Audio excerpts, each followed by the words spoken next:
Mike Palm, Ken Miller, together on Iowa Everywhere. Welcome to The Hook, powered by Circa Sports Iowa. Sports betting the way it should be. This is Iowa Everywhere.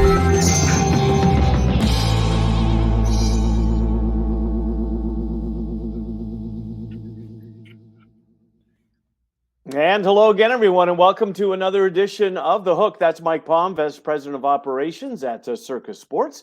I'm Ken Miller from Des Moines Sports Station 106.3 KXNO. Mike and I are going to talk a lot of football, surprisingly enough, as we get to a set to embark on Wildcard Weekend. We'll look back, we'll look ahead. We've got a conclusion in the Circa Survivor. Two people shared that $6 million pot.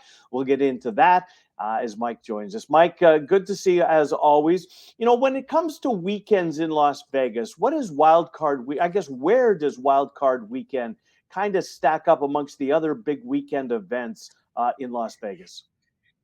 Well, I put Super Bowl first, Kenny, because of the 3 days. And Monday is really, it's a top three Monday for the year, you know, and you're going up against some holiday Mondays that are awfully good. Then I would put March Madness second. Mm-hmm. And then Wildcard Weekend / opening weekend of the NFL are 3 and 4. I don't know what order they're in. They're really 3 and 3A in terms of revenue generating weekends, especially from a gaming / sports perspective. So I have to think that, you know, folks that want to make it to Vegas just to experience the Super Bowl, there's actually going to be a Super Bowl there next year. But that can get pretty pricey. When it compared to that, what's Wildcard Weekend like? You know, it's not that much different because the weekends all become close to each other. Yeah. Outside of summer or the week between Christmas and the rodeo ending. So I would say, you know, it's marginally, maybe it's 5 to 7% more expensive to come on Super Bowl compared to Wildcard Weekend. So not significant. All right, let's. What is significant is the money that you guys put up for the Circa Millions and the Circa Survivor contest. It all came down to last weekend. It was fascinating to watch the folks that were eliminated, how they were eliminated. You feel for some of these people down the stretch. That fella from Texas, I mean, from Christmas Eve into Christmas Day, what a 12-hour period that he had. But it came down to the weekend. There were 3 people alive going into it, and one of them surprisingly took the Colts. Did it go the way you thought it would, Mike? I thought they might all take Jacksonville. They all had Jacksonville available to them. 6-point favorite over Tennessee, the game for the AFC South and the 4 seed. But they didn't. 3 separate picks. The first gentleman, who didn't really have many options other than Jacksonville, took them. So he got into the house heading into Sunday. He was in a good spot. Could do no worse than $2 million. Could win up to $6 million or $3 million. And chronologically, as far as the game goes, the next gentleman actually had Minnesota. So Jacksonville or Minnesota. And I was thinking if there was going to be anybody stray from Jacksonville, it would be him with Minnesota, because once Nathan Peterman was announced, right, you know, and the Bears, if the Texans won, the Bears could get the top draft pick. And, you know, O'Connell announced he'd play all his starters. They were still live if San Francisco had lost for the 2 seed. But he did not choose Minnesota or Jacksonville. He went with the Indianapolis Colts. So he was eliminated on the 4th and 20, and then the 2-point conversion. And then the last entry took Seattle. That was his other choice, and they made him sweat. He got a few fortuitous calls or non-calls from the officials and won that game in overtime against the Rams. So officially they end up splitting it 2 people, $6.13 million. Now, the gentleman that did have the Colts said in an interview on Sunday that the 3 of them had worked out some sort of a save. So they guaranteed themselves, and I believe this was going into 2 weeks, going into week 19. So with 2 weeks to go, whatever that amount was, he said he could not say it because they signed an NDA with their lawyers when they signed the contract, but he didn't walk away empty-handed. He wanted it to be known. Have you looked forward to a calendar of 2023? Meaning, will this format stay the same? 20 weeks. You guys putting the Thanksgiving a standalone and Christmas was standalone. Have you looked at a calendar? Well, but we can't do anything till the NFL announces their schedule, and now they're talking about Monday night being flexed, And does that mean there could possibly be less games or more games? How will they treat the Christmas, right? Christmas and Monday. So does it create a natural week where you can have 3 or 4 standalone? Because you can't just have 2. You can't make people pick from 2 games. So that's why we never open the contest till after the NFL schedule comes out. We can hypothesize all the different things that are going to happen and write up 5 different sets of rules. But until they actually come out and say, this is our schedule, we don't open a contest. When did you guys announce the official guarantee? Was that after the schedule came out? I'm sorry, Ken, you were jarbled the first part of it. Beg your pardon. When did you announce the guarantees last year? Did you wait till the schedule had come out for that? Yeah, so the schedule came out, and then I think it comes out on like a Tuesday, and then on Friday we come out and we say, here's the guarantees, here's how many entries you can buy, here's all the details, and 2 weeks from today we'll start taking entries. So something like that. Gotcha. Well, we crowned the national champion in college football earlier this week. The game stunk. The ratings went accordingly. I mean, a lot of people tuned in early, but just took a nosedive. You guys at Circa were the first to go to 14. There was a lot of talk. Nobody wants to touch that 14 number. I think you said, Mike, that once the semifinals were first over, that very quickly and for a short period of time, you guys touched 13 and a half, 14, and then came down before it started to go up again. Take us through that. Yeah, so that game, the kick, Ohio State's kick to win the Peach Bowl actually occurred, 10 seconds before midnight struck on the East Coast, local time of the game in Atlanta. So 9 o'clock here. I think at 9:30, 9:35, we put up our first number on the game, Georgia 13 and a half. When I came downstairs, it was 14. It was still 14 when I went home, which was about 2 a.m. on New Year's Eve, New Year's Day. When I got back at 8 in the morning, we were back to 13 and a half, and then it went 13, 12 and a half, 12. On Sunday, as the Packers game was kicking off, I'm looking around and I'm looking on, my screen, and we were the only 12 in town. Everybody else was at 12 and a half. But come Monday morning, it was just like the Ohio State-Georgia game. We didn't take one bet on Georgia on New Year's Eve. We didn't take one bet on TCU on Monday. And so the number went straight through. I think we closed 14 and a half, but it quickly went to 12 and a half, 13, 13 and a half, then hit 14. And then I think it hit 14 and a half just about 35 minutes before game time, and then came back to 14. It was interesting. There was about an hour period in the afternoon where if you were on Fremont Street, you could have laid $4 with Georgia on the money line at the Nugget and then taken 10 steps across the street and taken $4.40 on the plus $4.40 on the money line with TCU. Isn't that something? Did you see that often? Very, very rarely on a major game like that. Where you see it? You see it in props on the Super Bowl where there's a lot of arbitrage opportunities. But the Nugget had the lowest line in the world. They were only at $4 on Georgia. And then if you were watching Twitter, you saw the 20,000, 40,000, 20,000s flowing in there. So eventually their number came back to the market. Do you guys watch Twitter very, very much as far as big bets? Is that where you get some of your information from? No, not really. You're watching the screen. You're looking at how other books move, and then looking at all the beat writers for info on injuries or anything going on with the team. Gotcha. How was the result? Georgia winning, was it good? Was it okay? Not good from a game perspective. From a props perspective, good, because people tend to bet the indices on these games because there's a whole prop book, not like Super Bowl, but maybe a third of the book of a Super Bowl, and they bet the winning margins, right? And so a lot of bets: Georgia 11-14, Georgia 15-17, Georgia 18-20, Georgia 21-23. Nobody could have thought they were going to win this game, by 60 points. So that market. That market was a scoop for us. And then in the futures market, it was good too, because when the favorite wins, it's good for books because people don't tend to bet favorites for futures. You're looking for prices. So very, very few bets on Georgia. Our liability was really on Ohio State and Michigan in our future book and a little bit on USC, but they didn't make the playoff for college football.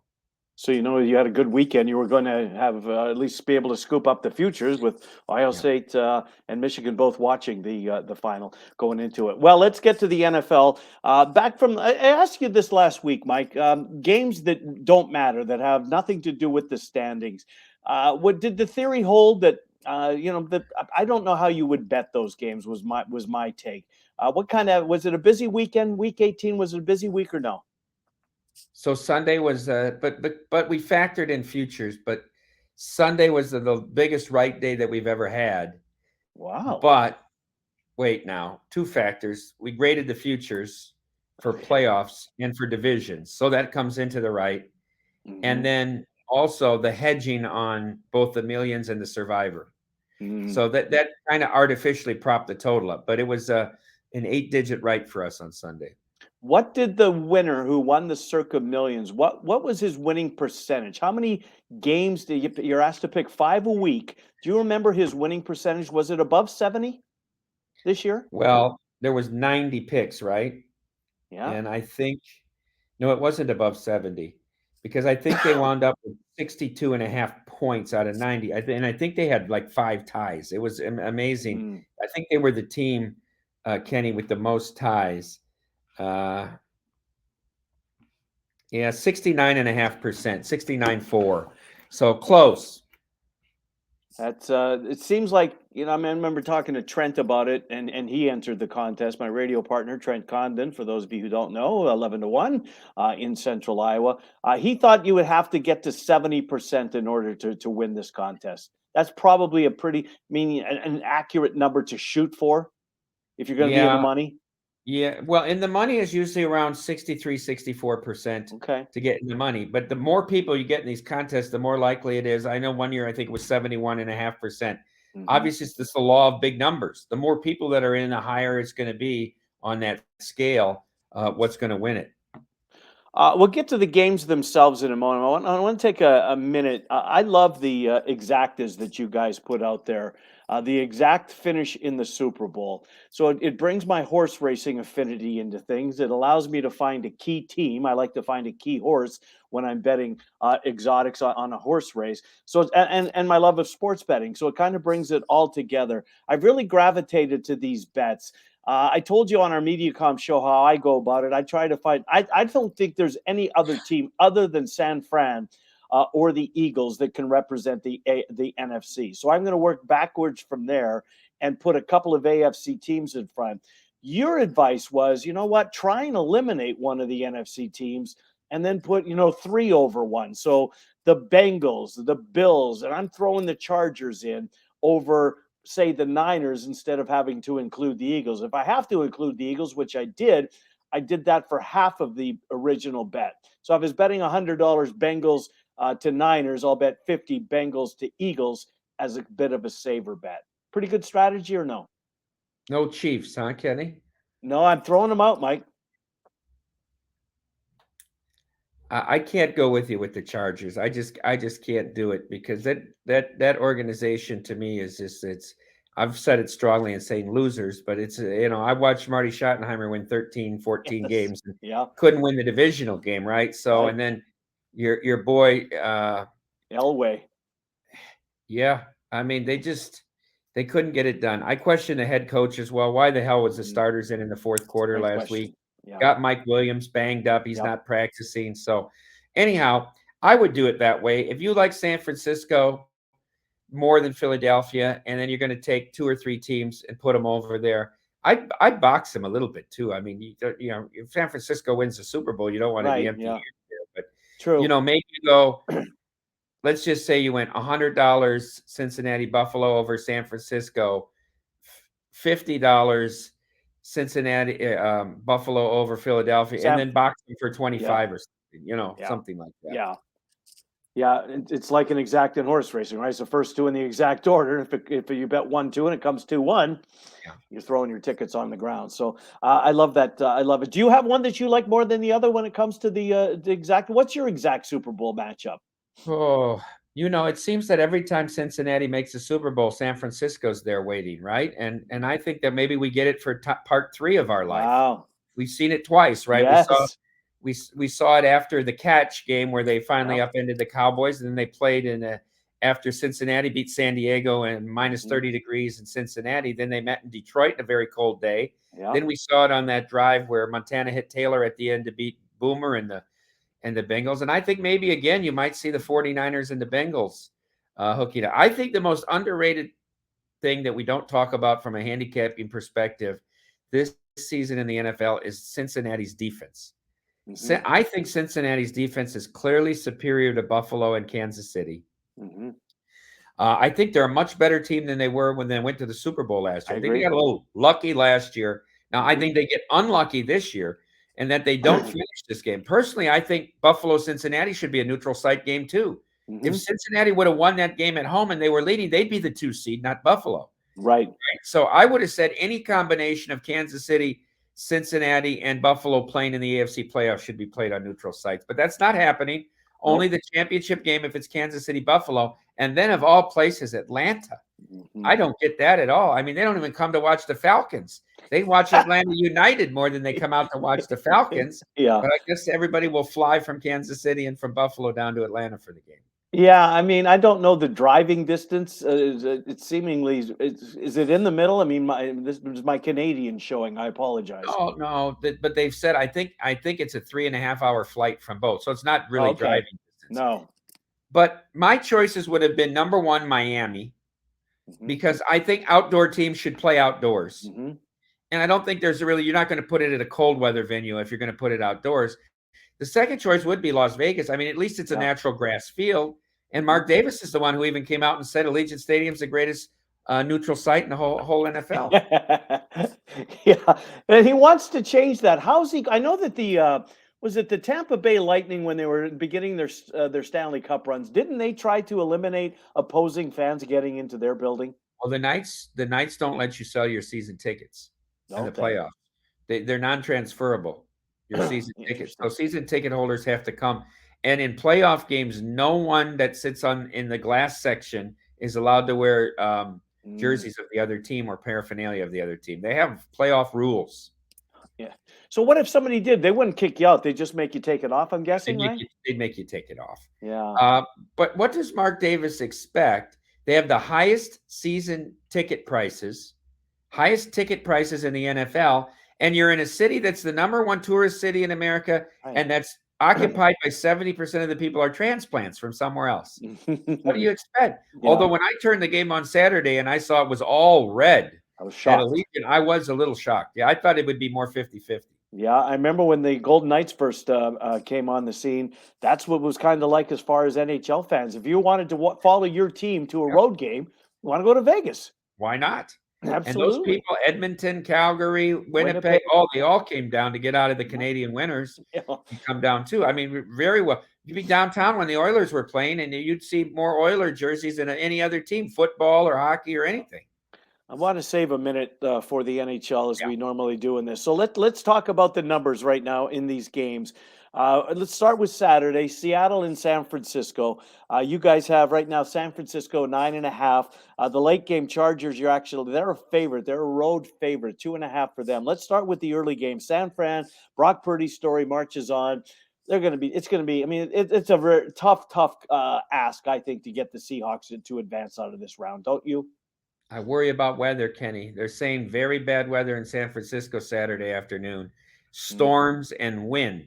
And to me, that's an equalizing factor where it would take something like that to get the Seahawks a few breaks, a fumble here or there, a dropping passes. I don't think you can play the 49ers unless you tease them down under the 3. I mean, I bet a money line parlay on Monday, Georgia, 49ers, Bills, and Bengals, a 4-teamer. I can't see any of the 4 losing, but I don't want to lay those big numbers as well. So the last go round was actually probably, the closest game Purdy played outside of the one in Las Vegas. I mean, Seattle gave him a decent game up there on a Thursday night. Seattle, yeah. The first game, Geno looked overwhelmed. He played better, but now they got to go back on the road. I think, San Francisco will turn them over. I think, though, that Pete Carroll will really try to pound Kenneth Walker.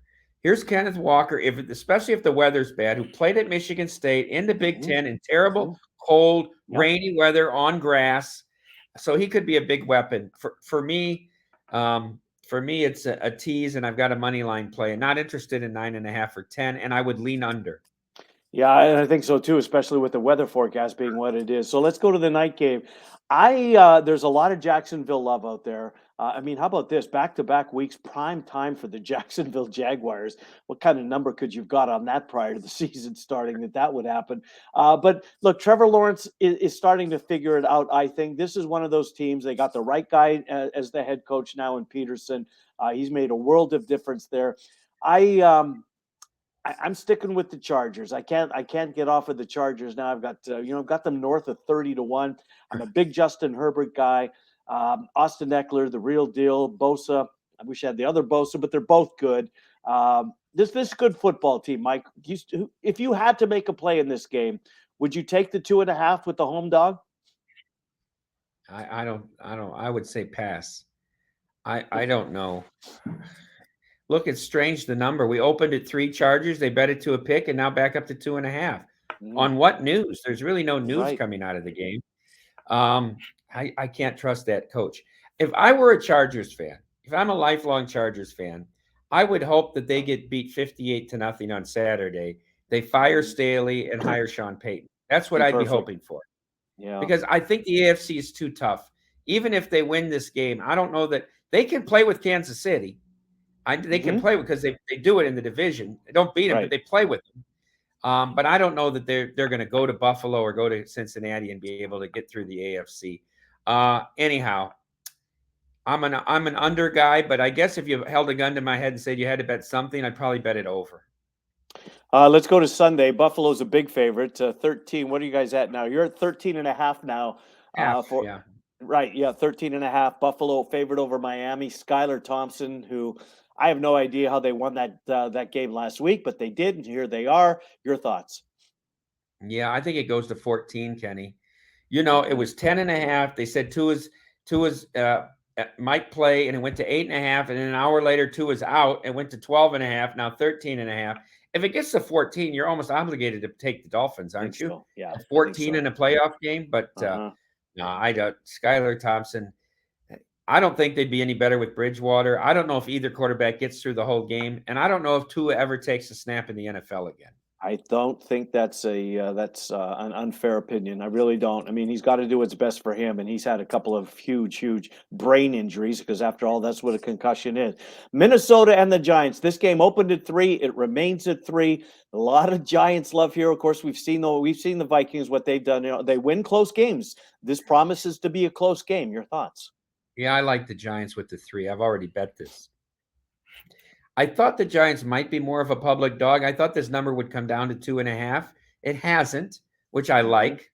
They played a close game the first time, and the Giants, who don't turn the ball over, lost the turnover war, and yet still played from behind the whole game, Kenny, and yet still had the game tied with a minute to go. So I think it's going to be another Minnesota right down to the wire game. So give me the 3 because I think that's probably the margin of victory. And the nightcap, Cincinnati, who I think is playing their best football right now. We both love their defense. I'm a big Joe Burrow fan. I think he's probably my favorite quarterback currently in the game right now. Big fan of his. Lamar Jackson can't answer the bell. Huntley apparently practiced Thursday. He's still kind of questionable for the game. I saw that Caesars took an $800,000 bet. Somebody bet the Ravens and are getting 6.5, which is crazy. It's 9.5 now. Your thoughts on this game? What a strange case this Lamar Jackson is. Nobody ever suggested he'd be out more than a month with the injury. Nobody will give you a timeline on his return. Harbaugh speaks lovingly of him. I don't know that he's not healthy, Kenny, but I think he's not going to play because why would he when he's going to get a lottery ticket when the season's over? He's going somewhere else, and either he gets paid by the Ravens or they trade him and he gets a max contract. So, yeah, I don't think Huntley nor Anthony Brown give them any chance in this game. And I expect this now 9.5 to be north of 10 at kick. Before we get to the Monday night game, speaking of quarterbacks going somewhere else, where's Derek Carr going to end up? Nation's capital? So Michael Lombardi suggested he'd end up in Washington. Did he? Yeah, I don't know. How about Indianapolis? They need a quarterback. They have no quarterback. Ellinger is terrible. Foles is done. Matt Ryan, same way. What are you going to do with Matt Ryan? Wouldn't he? That's still a team that's, with a running game and a defense that can win now. They've really squandered it. Phillip Rivers was the best thing they had in the I agree. Yes. And on the end of his career, Yes. they should have won Yes. that game in Buffalo, that Yes. playoff game. And Reich chased that missed extra point the whole game, and they ended up losing it. They outgained the Bills 3-2 in that game. That was a very good team, but it was. They're a win now team. Are they going to keep Saturday?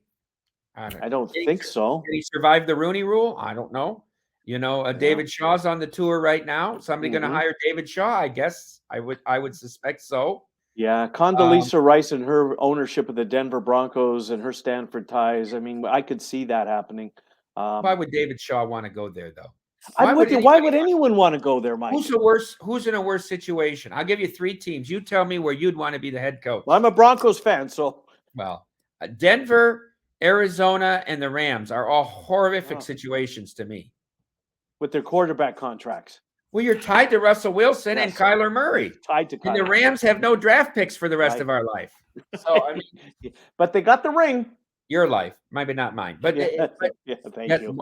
I'm not saying it was wrong. They went all in and they got the ring. They got the ring. Yeah. But now that's why I think McVay will step away. This is too long of a rebuild, right? So I don't know. You're right about, they went to Stanford together, and I think Shaw will get hired somewhere. And maybe he wants to go to Denver because they'll have some security there with her being a part. Plus, they have all that Walmart money too, right? That's true. They can spend, but boy, they're tied to Russell Wilson, and that may go down as a worse trade than Herschel Walker. I think it will be when it's all said and done, because he averages $48 million throughout the length of his contract. You're stuck with him next year, probably the year after. There's no getting out of this. Anyways, and nobody likes him. That's either. It. The team, you mean? Yeah. Teammates. Yeah. Right. Dallas, Tampa Bay, Monday night. I think if Dallas doesn't win, I think this is where Sean Payton's going to get his mail, which is another aspect of this game. For whatever reason, I like Brady one more time, not to advance any further than this, but I've got them beating the Cowboys, who they've been kind of up and down all year long. So we've known for over a month this was going to be the Sunday night or Monday night game, right? That this 5-4 matchup, unless somehow Tampa didn't win the division. And I said to myself for a month, if this number's less than 3, I'm going to bet Dallas. And here we are, and I cannot bet Dallas. I teased Tampa up in this spot. Look, I don't think Dak's played worse in his career than in the last 2 months. He's flat-footed on every throw. That pick 6 against Washington was awful. He's thrown interceptions in 7 straight games. Let's not forget the Texans should have beat him in Dallas in that game. Yeah. And we're skipping by that and saying, they're 13-4. They're a good team.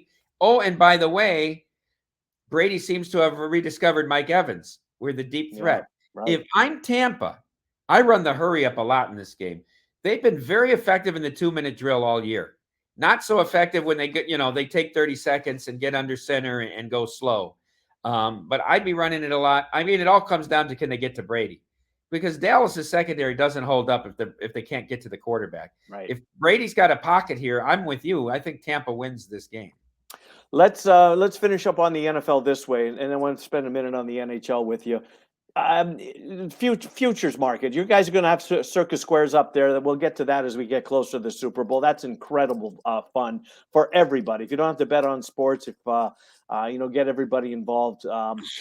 But let's do it. Let's do it this way. A future ticket. I think probably the Chiefs. I looked earlier today. I don't have it in front of me. Chiefs a slight favorite. Then the Eagles. What about who would you bet to win? Because Cincinnati's what, about 7.5, 8 to 1 at your place? Yeah. Cincinnati's the right price. I would take Cincinnati, and then I would take San Francisco if you gave me you said bet 1 and 2. Yeah. No touching the 1 seeds. Too short. I mean, play the exactas. Buffalo is too short. That's who's too short to me. Yeah. Really too short. They're not playing well. Yeah, they're not playing well. Their defense is not as good as it was at the beginning of the year, and I think there's something wrong with Allen. And they when they have to run the ball, they don't seem to be able to. So I'm out on Buffalo, but I think Cincinnati's the most underrated to the price, and then I think San Francisco's the most complete team. Minute on the NHL. What's caught your attention the last couple of weeks since we've spoken about the NHL? What teams, futures wise, or a team that you're watching? Eliminating? I keep watching this Phoenix Copley and the Kings because they're playing awfully well. No, Kenny. They are. They made Vegas look silly in Las Vegas. They win again last night against San Jose. They're playing very well. They played the Bruins very tough in that game, and the Bruins, are just out of this world right now. Yeah. I'm an unders better, and so I continue. I have them again tonight, under 6.5. I have your team. Won the first period under, and then it's 1-1 late in the second. Hellebuck, I put Hellebuck right there. Except earlier in the week when they played Detroit, he was awful. Well, one bad game. I know he's carried him. He's out there 80% of the games. It's not like he gets a lot of rest. I still would rather have my money on Hellebuck when I'm betting unders. Yeah. Right. And I think they're a good under team. But so, there it is. New Jersey doesn't have enough goaltending. Nope. They played well early, but I write them off. Too young, too. I think the Rangers are still viable. I think they have the right coach and the right goaltender. I think Tampa Bay's time has come and gone. I keep waiting for Colorado to wake up. It hasn't happened yet. And Edmonton and Calgary are just inconsistent teams. Yeah. So the West is there. This kid Jake Ottinger could take Dallas a long way. They got good special teams, a good power play, a good penalty kill. I think Dallas is an interesting choice. And of course, I have them at 40-1, and I have the Bruins at 35-1. So I like sort of how this is shaping up. I guess I got the Bruins at 22-1, and I'm ecstatic with that number. You're down to 5-1 now. That's a ridiculous price too. What about the Blues? There's some Blues love that's starting to percolate out there. I bet them at 35-1 as well. Did you? I don't know. They're in the same division with Dallas, so unless they're a wild card, I can only get one of them to a conference final. That's true. But I didn't know. I didn't really think Dallas would play this well, but I knew DeBoer's a good coach. Vegas fires all these coaches willy-nilly, and they all go other places and will do well, right? I mean, the contracts are the problem, not the coaches. But I'm not so high. I think St. Louis is the worst of the futures that I bet. And, of course, I have Carolina as well. And all I can tell you about Carolina is they make you work every night to beat them. You might beat them, but you have to play a good game to beat them. I'm with you. I've got more money bet on Carolina than any other team in the NHL. Do you worry about when it comes playoff time the number of Europeans they have? Yes, absolutely. Yeah. Without a doubt. Yeah. I mean, bringing Burns over there, that'll probably help that team. Good Canadian blood, good Canadian defenseman. But that's what cost them last year. They're not built for the playoffs. We're out of time, Mike Palm. Thanks for doing this. We'll talk to you on the radio tomorrow. Is that good? 10:05. What is it? My time. 10:05 your time. You're a late morning show now. You can stay up even though it's 7:30 there in Iowa. You could have one more beer, Kenny. I will. I got to go watch the end of Iowa. I got Iowa, Michigan on tape. Don't tell me the score. We're out of here. Thanks for watching The Hook. Mike Palm, Ken Miller, sponsored by Circa Sports here on Iowa Everywhere. We'll see you next time.